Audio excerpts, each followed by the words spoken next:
Welcome to my market commentary for the second quarter of 2021. The quarter from March to June was once again very volatile. The FTSE 100 started the quarter on around 6,558 points, and it's now around 7,032. So on the face of it, there appears to be much to be cheerful about. The much-awaited Great Reopening for the UK led to a flurry of economic activity in April as the public got back to shopping and spending. End-of-tax-year investment also flooded into stocks. Over in the US, a similar phenomenon was occurring, with pent-up demand pushing vast amounts of stored-up personal savings into the economy. By the start of May, the inflation warning lights were flashing in the US and in the UK. All eyes were on the US central bank, the Federal Reserve, as investors started to wonder if interest rates would rise to counter inflation.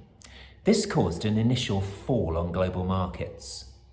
Emerging markets and Japan were particularly badly hit, with these indexes falling around 4.6% and 4.4% respectively over the same quarter that our domestic FTSE was rising. The data that came out of the States was a shock to many forecasters, as the US Labour Department reported that core consumer prices had jumped by nearly 1% for the year in the month of April alone. The biggest jump since 1982, and nearly triple what consensus estimates had been.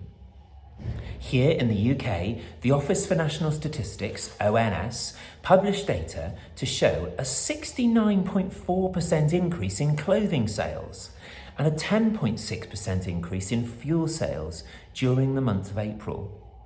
This took the UK annual CPI inflation figure from 0.7% for the year up to 1.5% for the year in the space of a single month. Central banks will increase interest rates when it appears that their economy is overheating. The two key indicators that they will consider are inflation and employment. Currently, the US jobless numbers are still high, and here in the UK, we haven't even begun to see the true impact of the lockdowns because of the furlough scheme. We therefore consider it unlikely that central banks will increase interest rates anytime soon. If inflation keeps running up and employment numbers fall, we may see central banks acting, but this is not likely to be until 2022 as matters stand. The more likely outcome is something called tapering of the monetary stimulus packages that central banks have been feeding to their economies to stave off recession. After all, why keep widening your money supply if you can already see flashing warning lights such as inflation and worrying investor trends such as cryptocurrency and derivative purchases by domestic savers? Something needs doing to cool things down, without affecting businesses' ability to repay their loans or mortgage holders. It seems therefore possible that the Fed and Bank of England may taper back on the amount of stimulus that they were planning to introduce to their economies. This could lead to a slight taper tantrum, where markets fret about the reduction of free money sloshing into the system, and some investors will sell off their stocks. These tantrums are often short-lived, and those who step out of the market often come off worse. I therefore think that we will continue to see market volatility throughout the second half of 2021 until economies are fully back up and running and we know more about the outlook for employment numbers. This all means that we have had to look at this Q2 review through the lens of caution, as we want to know that our portfolios are robust enough to weather another market drop should it occur, but also to profit from market rises when they happen.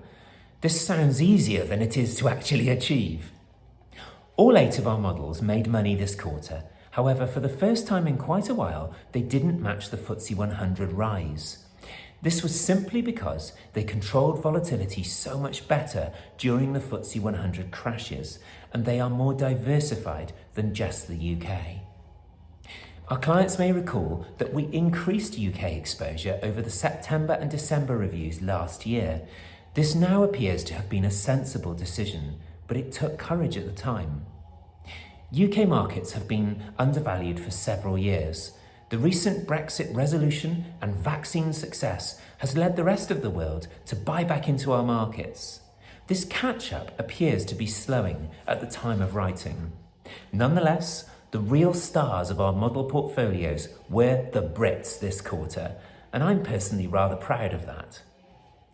I hope that you enjoy your quarterly proactive or pro-ethical review, and please don't hesitate to contact me if you need anything at all.